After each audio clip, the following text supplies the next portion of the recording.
અમદાવાદમાંથી કૂખના દુશ્મનો ઝડપાયા છે। ગર્ભ પરીક્ષણ પર પ્રતિબંધ છે, પણ છતાં પણ છાશવારે આવા કૂખના દુશ્મનો અમદાવાદ નહીં પણ અલગ અલગ શહેરોની અંદરથી રાજ્યમાંથી ઝડપાતા રહે છે। આ વખતે કોણ ઝડપાયું, શું કરતા હતા અને કેવી રીતે ઝડપાયા, જાણીએ પ્રતિક પાસેથી। પ્રતિક। નુપુર, ગુજરાત સહિત દેશભરમાં જેન્ડર રેશિયો ન સચવાતા સમગ્ર દેશ ચિંતામુક્ત બન્યો ચિંતામાં છે અને આ જ કારણથી એક કાયદો બનાવવામાં આવ્યો છે કે જે પ્રમાણે ગર્ભ પરીક્ષણ કરવું તે કાયદાકીય ગુનો છે અને તેના સામે કાર્યવાહી કરવામાં આવી છે। અમદાવાદ શહેરની જો વાત કરવામાં આવે તો ફરી એક વખત એક ડોક્ટર છે તે ગર્ભ પરીક્ષણ કરતા ઝડપાયા છે। તેના ક્લિનિકમાંથી 2 સોનોગ્રાફી મશીન છે તે સીલ કરવામાં આવ્યા છે। અમદાવાદ જિલ્લાના આરોગ્ય વિભાગ તરફથી આ કાર્યવાહી કરવામાં આવી છે અને 1 મહિનાની અંદર સતત આ ત્રીજી કાર્યવાહી કરવામાં આવી છે કે જ્યાં આગળ ક્લિનિકમાં ગર્ભ પરીક્ષણ કરવામાં આવતું હતું તેવા ક્લિનિક પર કાર્યવાહી કરવામાં આવી છે। મહત્વનું છે કે આવા પ્રકારના ક્લિનિક જે હોય છે તેની અંદર મોટા પ્રમાણમાં બોર્ડ તો લગાવવામાં આવતા છે કે અહીં ગર્ભ પરીક્ષણ કરવામાં નથી આવતું। ગર્ભ પરીક્ષણ કરવું એ કાયદાકીય ગુનો છે અને દંડનીય કાર્યવાહી પણ થઈ શકે છે, પરંતુ આ બોર્ડને આ જે ડૉક્ટર હોય છે તે ડૉક્ટર તેને ઘોડીને પી જતા હોય છે અને આ પ્રકારે થોડાક પૈસા કમાવાની લાલચમાં આ પ્રકારે ગર્ભ પરીક્ષણ કરતા છે। જો કે આ વખતે અમદાવાદ જિલ્લા આરોગ્ય વિભાગની ટીમ તરફથી આ જે ડૉક્ટર હતા તેના 2 સોનોગ્રાફી મશીન સીલ કર્યા છે। સાથે જ જો વાત કરવામાં આવે તો આ ડૉક્ટરની જાણ બહાર અથવા ડૉક્ટરની ગેરહાજરીમાં આ પ્રકારના ગર્ભ પરીક્ષણ થતા હોવાનું સામે આવ્યું છે, જેના કારણે કોણ ગર્ભ પરીક્ષણ કરતું હતું ડૉક્ટરને આ બાબતે જાણ હતી કે કેમ તે અંગે આરોગ્ય વિભાગની ટીમે હવે વધુ તપાસ હાથ ધરી છે। કે રાજ્યની અંદર હ્યુમન ટ્રાફિકિંગનું એક મોટું નેટવર્ક ચાલી રહ્યું હતું, જેના તાર અન્ય રાજ્યો સાથે પણ જોડાયેલા હતા। 16 તારીખે એક અશોક પટેલ નામના વ્યક્તિને ઝડપી પાડવામાં આવ્યા, એની પત્ની, એની માનેલી બહેનને ઝડપી પાડવામાં આવ્યા અને પછી એની પૂછપરછની અંદર જે ખુલાસા થતા ગયા અને આ રેકેટના એક પાના, એક ષડયંત્રો ખુલ્લા પડતા ગયા। શું વધુ નવા ચોંકાવનારા ખુલાસા થયા છે, જિગ્નેશ પાસેથી જાણીએ। નુપુર, એક સગીરાની શોધખોળ કરતા પોલીસને અન્ય 8 સગીરાઓ આ જ ગેંગનો ભોગ બની હોવાની હકીકત સામે આવી છે, જેમાંથી એક સગીરાને પોલીસે સુરેન્દ્રનગર પાસેથી તેનો કબજો મેળવી તેના માતા પિતાને પણ સોંપી દીધી છે। આ આખી ગેંગનો મુખ્ય આરોપી અશોક પટેલ કે જે શ્રમજીવી પરિવારોની જે સગીરાઓ 13 થી 15 વર્ષની હોય છે તેને કોઈપણ બહાનાસર તેનું અપહરણ કરતો, તેને લઈ જતો, ત્યારબાદ તેને ગોંધી રાખતો અને સાથે જ તેની ગેંગના અન્ય સાગરીતો, જેમાં તેની પત્ની, તેના 2 બાળકો, તેની માનેલી બહેન, અન્ય 2 દલાલો અને સાથે રાજસ્થાનના એક દલાલ મળી અને આખું ષડયંત્ર રચાવતા કે જેમાં સગીરાને એવી અવાવરૂ જગ્યાએ ગોંધી રાખતા કે કદાચ તેને મારવામાં આવે, તેની સાથે બળાત્કાર ગુજારવામાં આવે, સગીરા પોતાની મુક્તિ માટે રહેમ માગે પરંતુ તેનો અવાજ લોકોના કાન સુધી ન પડે અને આ આખું ષડયંત્ર ગોઠવી એક વખત નહીં પરંતુ અનેક આરોપીઓએ અનેક વખત આ સગીરા સાથે બળાત્કાર ગુજાર્યો હોવાનો પણ ખુલાસો થયો છે। ત્યારબાદ સગીરા જ્યારે માનસિક રીતે ભાગી પડે ત્યારે તેના લગ્ન કરાવી દેવામાં આવતા, લગ્નના 1 વર્ષ બાદ આ જ ગેંગ ફરી એક વખત તે સગીરાને પોતાના ત્યાં પાછા લાવી અને અન્ય એક જગ્યાએ એટલે કે લૂંટેરી દુલ્હનની જેમ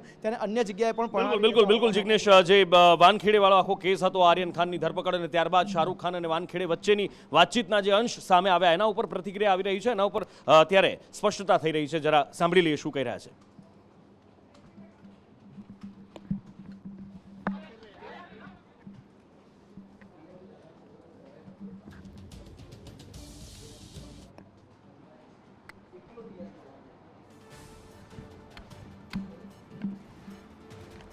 जेल में मेरे बेटे का ख्याल रखना, शाहरुख खान द्वारा मैसेज करवानो दावो करवामां आवी रह्यो छे।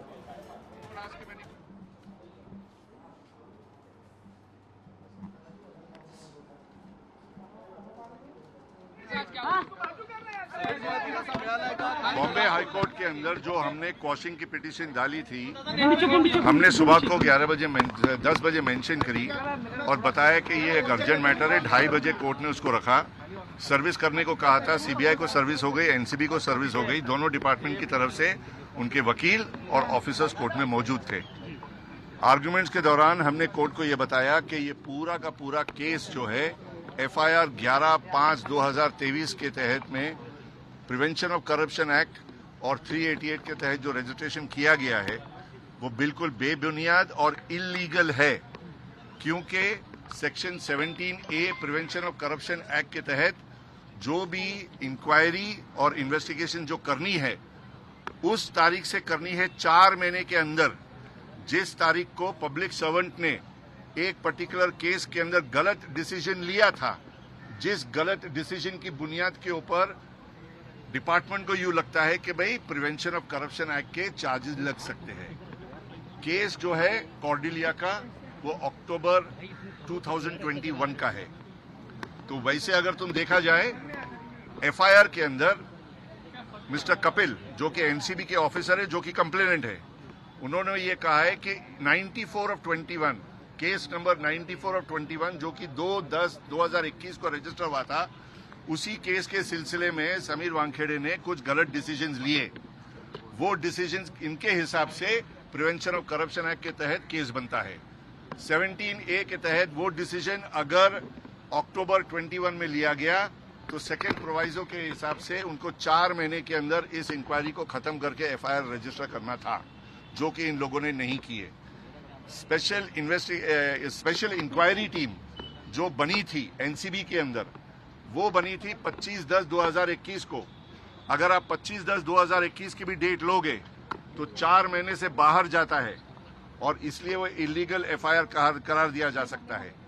तीसरी बात, कैट के अंदर, सेंट्रल एडमिनिस्ट्रेटिव ट्रिब्यूनल के अंदर, जहां पर इन लोगों ने उस रिपोर्ट का रेफरेंस किया, वो रिपोर्ट की तारीख है 16 जून 2021 16 जून 2021।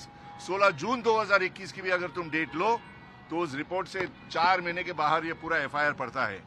ये सारी की सारी दलीलें कोर्ट के सामने रखी गई है। प्राइमा फेशी रिकॉर्ड हमारा सबमिशन किया गया है, लेकिन सरकार को यानी कि एनसीबी को और सीबीआई को रिप्लाई फाइल करने के लिए टाइम चाहता था।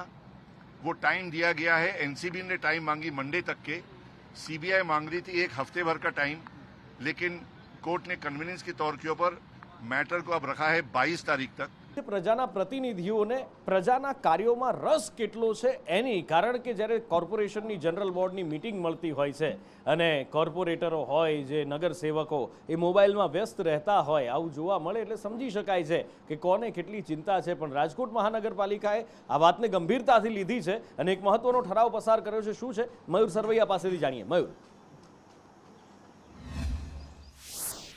બિલકુલ નુપુર, આજે રાજકોટ મ્યુનિસિપલ કોર્પોરેશનની જનરલ બોર્ડની બેઠક મળી હતી। આ જનરલ બોર્ડની બેઠકની અંદર પ્રજાના પ્રતિનિધિઓ જે ચૂંટાઈને આવ્યા હોય છે તેમને પ્રજાના પ્રશ્નોની વાત કરવાની હોય છે, પરંતુ 1 કલાક ચાલેલી આ બેઠકની અંદર ક્યાંક ને ક્યાંક પ્રજાના પ્રશ્નો જે છે તે સાઈડમાં રહી ગયા હોય તેવું લાગી રહ્યું હતું, કારણ કે પ્રજાના પ્રતિનિધિઓ જે છે તે મોબાઈલની અંદર વ્યસ્ત દેખાતા હતા। તમામ જે કોર્પોરેટરો જ્યાં બેઠા હતા એમાંથી 10 થી 12 કોર્પોરેટરો જે છે પ્રજાના પ્રશ્નો જ્યારે રજૂ કરવાના હોય છે, તેમની જે દુવિધાઓ થતી હોય છે તે બાબતે ચર્ચાઓ કરવાની હોય છે આ જનરલ બોર્ડની અંદર, પરંતુ ક્યાંક ને ક્યાંક જે પ્રજાના પ્રતિનિધિઓ છે તે મોબાઈલની અંદર વ્યસ્ત દેખાતા। સંદેશ ન્યૂઝ દ્વારા આ લોકોને પ્રશ્ન પૂછવામાં આવ્યા હતા, પરંતુ ગોળ જવાબ આપવામાં આવ્યા હતા। ત્યારે સમગ્ર મામલે મેયર જે છે પ્રદીપ ડવ, તેમની સાથે સંદેશ ન્યૂઝ દ્વારા વાત કરવામાં આવી હતી અને તેમને એક મહત્વનો ઠરાવ જે છે તે પાસ કર્યો છે। આગામી સંકલન સમિતિની બેઠક મળશે।